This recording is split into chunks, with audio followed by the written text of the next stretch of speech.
सोमवार शिवामूठ कथा. श्रावण महिना आला की वातावरणात एक वेगळाच भक्तिरस दरवळू लागतो. पावसाच्या सरींमध्ये, ओल्या मातीतून उठणाऱ्या सुगंधात, देवघरातल्या दिव्याच्या प्रकाशात मनाला जाणवतं भोलेनाथाची पूजा करायला हीच खरी वेळ आहे. श्रावणातील सोमवाराला तर विशेष महत्व आहे.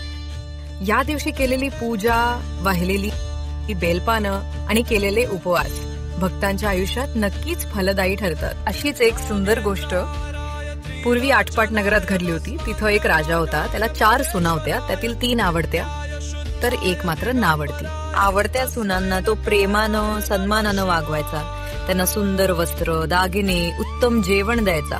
पण नावडती सून, तिला उष्ट शिळं खायला द्यायचं, जाडबरडं नेसायला, गुरांचं बेड राहायला आणि गुराख्याचं काम करायला दिलं होतं. तिचं आयुष्य खडतर होतं, तरीही ती मनानं भक्त होती.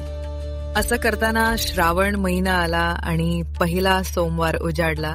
3 आवडत्या सुना दागिने परिधान करून, चंदन गंध लावून, सजून दजून शिवमंदिराकडे गेल्या.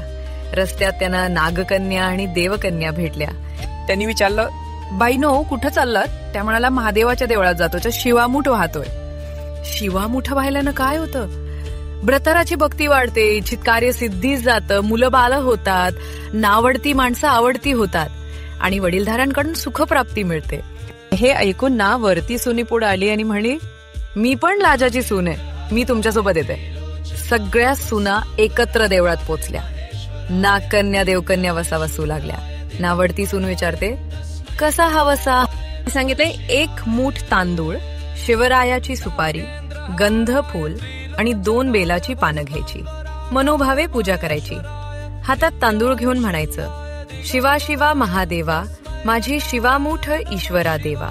सासू सासऱ्या दिरा भावा, नणंद दाजावा, भ्रतारा नावडती आहे ती आवडती, कर रे देवा. आणि मग ते तांदूळ व्हायचे.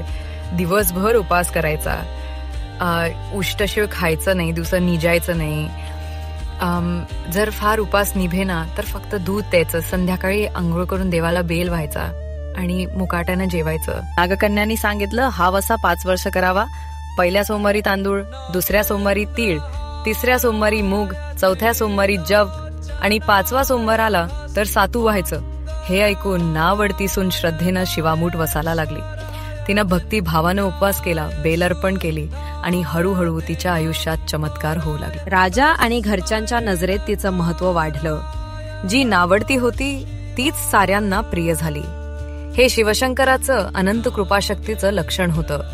म्हणूनच म्हणतात, श्रावण सोमवाराला मनोभावे केलेली शिवपूजा, शिवामूठ वाहणं, यातून भक्ताला जीवनातील दुःख नाहीशी होऊन आनंदाचा मार्ग खुला होतो. भोलेनाथाच्या चरणी भक्तिभावानं अर्पण केलेली बेलपानं, तांदूळ हे फक्त धान्य वा पान नसून आपल्या मनातील श्रद्धा आणि प्रार्थना असतात.